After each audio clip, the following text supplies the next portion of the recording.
Yo, hear me out. I think I might have just found out what true love is. Look, I'm not saying I got it in my life right now at the moment, but I think I found out what it is. Okay? Y'all can already tell by the title. We finna get into it. Monday, Adamos Side Quest, episode 2.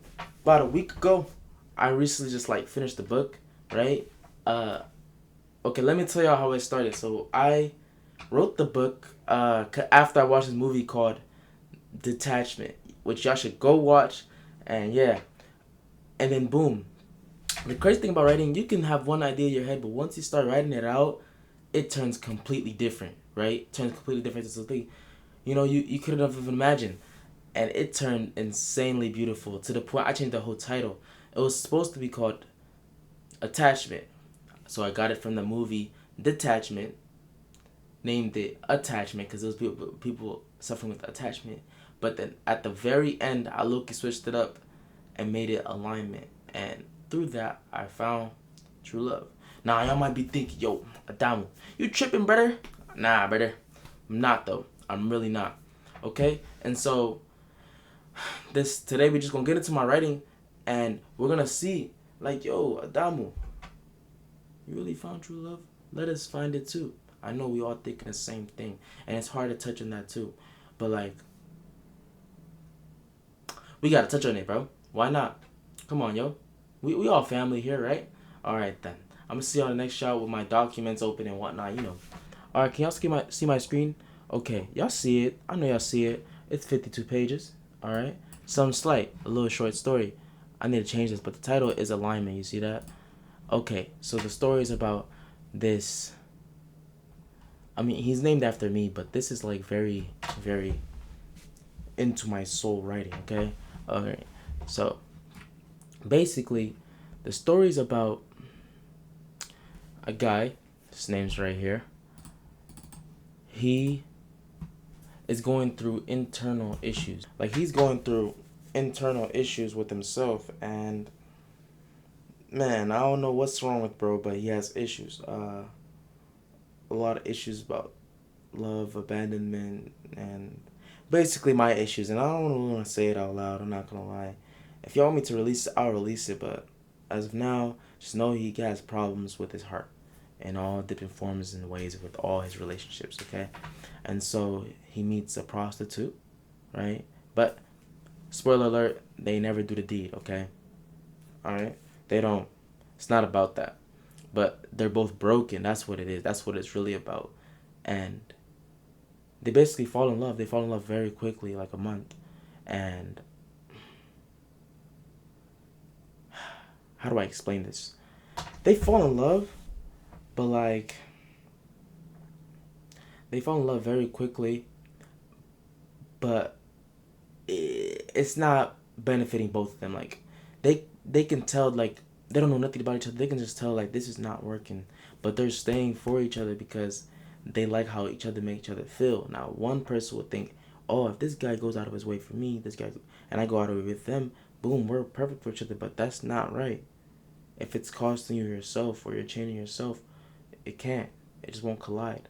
But there's this other girl named Natalie, and she was helping him and building with him since they were young. Mind you, bro's 40. He still ain't found love. And she's been there, but he's been too scared to pursue. And so, essentially, she confesses his feelings. And it's I just spoiled the whole book for you guys. So, frick. But, it's okay. I would just make sure, I put something that says, hey, skip to here to avoid spoilers, okay? Alright, and so, yeah. Okay, and what was I saying? And now I'm going to show you guys my favorite part and why I think... So basically, my essential issue, what I'm saying, my thesis statement would be that love is alignment. And let me show you my favorite scene for y'all can get a gist of what I'm saying. She gave a speech. I don't know where I pulled this out from, but she gave a speech. And he's a writer, but man, this dude's tragic. But this is my favorite line out of the whole thing, okay? And I'm gonna read it to you guys. All right, y'all ready? Okay, so Bro was basically about to die. Or no, he wasn't dead, but like, how do I explain it? He healed up now. He's good. He's chilling. But he just almost died before this. And the girl next to him, and he's basically just talking to her. And boom, boom, boom. Bro got nothing right now. He's down bad on his booty. And he's just talking to the girl. Boom, boom, boom. They talking. And basically, she confessed his feelings. Her feelings for him. And he had feelings too. But he's just trying to deny it because he's so troubled that he's like, nah, I can't accept this type of. And people do this just like a coping mechanism, right? And they have a whole talk, and then they finish the book with the talk. And so it's like a major plot twist. So, you know, but it is what it is. But I hope y'all read it first, then come back to this vid, and it'll make a little more sense. But he said, and then this is basically where it all started. Da da da. But I'm gonna just. She basically said, "I choose you," and he's like, "Why? I don't got nothing to give you." Da da da. He's thinking love is an exchange, love is an attachment. What you can do for somebody else, and this is that. But no, she's like, "No, because you're you. You know, from the scars on your chest to the heart under that, and the mind above that, you're still you. And even though you may have nothing, you could be missing all your limbs, but there is a soul inside you that makes you you. The way you feel, the way you think, the way you see, the soul that provides you life." And that is what I'm choosing. And not even you can escape that. And even if you die, I want our souls to be company with each other in paradise. That's what she said. Then, obviously, tears started rolling down his eyes like, shoot, this is poetic. And he thought he was the writer, you know? So, yeah, that's my favorite line out of the, you know, kind of the whole book. But before I get back into the ending and why I think, you know, that's alignment and whatnot, let's go down here. Right here. I loved right here. He said, alone. Right here. He later wrote that night, right? Right here. This last part, because he was breaking it off with the other girl because he was too scared to have a relationship with her or whatnot, you know? He was scared. But he said he remembers many times where he was in a garden full of flowers for years at that, but even then there were snakes that bit him. A time where he was in the center of the sun, surrounded by light, heat waves of love. How could darkness ever reach me here, he thought. But even then he was proven wrong when a cold black hole found him in the center of the sun. He felt like he was falling, and Dina, although could keep him afloat, was eventually still going to fall. It was only a matter of time, and who would want to live in such a limbo? He later wrote that night, "If I am to fall, then let me fall alone. If I am meant to be alone, then please take away my desire to be loved. If love was real, I still feel like I will be the one begging and crying for my soulmate to be the one." These are my two best parts of the whole book. The whole 50 pages, these are my two best parts. And it's like, y'all not hearing what he's saying. Let's dive into this, and then we'll go back to the other one, okay? So he's basically saying, he remember when those many times where he was in a garden full of flowers. So he was living good for years at that. But even then, there were snakes that bit him. There was stuff that made it uncomfortable to stay. If a snake bites you in a garden, multiple, you staying in that garden? No. But then even after that, he went to the center of the sun, surrounded by light and heat waves of love. And he thought, like, how could darkness reach me here? If you were in the center of the sun, would you think you can be consumed by darkness? No, but he was proven wrong. He got tough luck, right? When a cold black hole, not even a warm with that, one cold enough, you got to understand, one cold enough to freaking, penetrate a whole freaking sun? That's kind of crazy. And he basically given up on love. This is him saying, "I given up because all this happened to me. Why should I trust again?" He felt like he was falling, and she could keep him afloat, but like he was still gonna fall. So he felt like he was just there in the middle of the sky, right? It was only a matter of time until he fell. And now, which is scarier when you're on the roller coaster, the start, or like when you're on the drop tower? It's that waiting, like, oh my gosh, I'm finna fall. This is how he feels. And so he had to leave the girl at the time. Although they came back together, he had to leave the girl. He later wrote, "If I'm to fall, then let me fall alone." I mean, he don't want to bring nobody down with him. Bro, not selfish. And he said, if I'm meant to be alone, then please take away my desire to be loved. I actually found that quote on Instagram somewhere, and I rephrased it to this. Please take away my desire to be loved. Because this is an internal push and pull, right? He's basically contradicting himself, but this is a push and pull. And then he said, if love was real, I was like, I'll be the one begging and crying. I'll be the one. Y'all understand what he's saying? But bro is basically hopeless, right? He's hopeless, yeah. I still feel like I'll be the one begging and crying for my soulmate to be the one. But that's not the case, because he found her down here, right?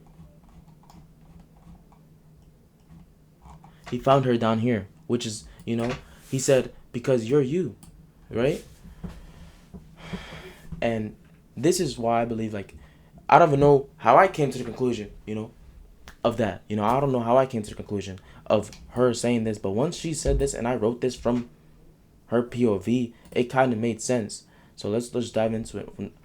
Because you're you. That doesn't make sense until you say, when the scars on your chest and the heart under that, right? And the mind above that. So this is all what makes you you. But what is making that you? That makes sense. You feel me? And so she's saying, even if you don't have nothing, basically there's a soul inside you. Mind you, was crying about a soulmate, but she's saying she likes this soul of yours because this soul makes up this, right? Am I lying? Does it not? I think it does, right? And that's what makes him, right? The soul that provides you life, right? So this is what she loves. She's saying, the soul that provides you life, and this life that it provides him, it gives him this and that, right? That's what she's choosing. And so basically he was crying about a soulmate, and now he's crying because he found a soulmate, right? And that's why I believe. And she's saying, you don't have to choose me, but I don't know how else to explain it, but they did have a ring. That ring that he bought was meant for another girl, but he put it on. And here it is. Did you do that favor I asked you, said a month ago? I did. You have it? I do, she replied. She had a small ring that was meant for Dina, right? And boom. He pulled her finger, da-da-da-da. Boom. That's the end. And I wrote at the author's ending, love is an attachment or a transaction. Love is alignment. And if a man walks on his mission, undeniable true love will find him from where he least expects it. And I don't know how this just comes to be. When I write something about it, it's like magic. And I don't know how to explain it, but it just tends to keep me. I don't know how to explain it. But when I write, it tends to inspire my life. Like, I learn from my own writing. I'm living another person's life in my writing, and I tend to learn from that. And I say this all the time. It shocks me. It feels like this is something out of a movie, but it's like I always write the MC from me. Like, it's me. Like, there's no MC that I wrote that wasn't me. Every part of it is me. Whether that be good or bad, it's me. The most evil, like, it's the deepest part of myself. Where the good is good, it's the goodest part of myself. So, and the things they navigate is things that I need to navigate in my life. And when I tend to complete a book, I just tend to get the realization that, dang, this is what this is. This is life. Oh, this happened to me. And I get clarity from the ending of the book. It's not until I finish the book that I get clarity from it. I don't know. Something about writing the end gives me clarity.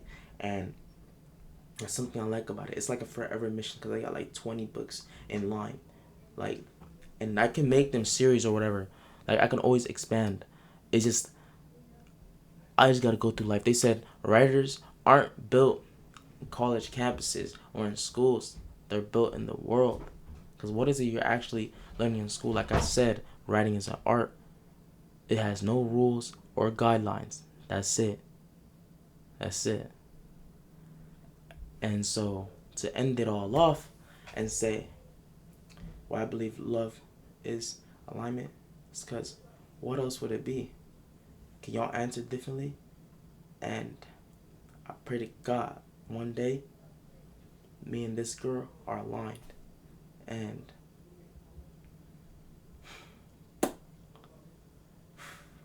I feel like that's a dream come true. but that's a topic for another time. And I think I explained it all. Love is alignment, and it's nothing different than that. That's it. That's truly it. If you two are not aligned, y'all cannot be in love. That's it. And I love you guys. We are aligned, right? We share, all right? You guys watch me. I benefit you guys. Give y'all some entertainment. You guys watch me. Not transactional, but we aligned because y'all obviously like what I'm saying, and I like what I'm saying. So we all straight. And I'm gonna see y'all guys in the next week video. Hope y'all like this side quest episode number 2. We out this bit. Peace.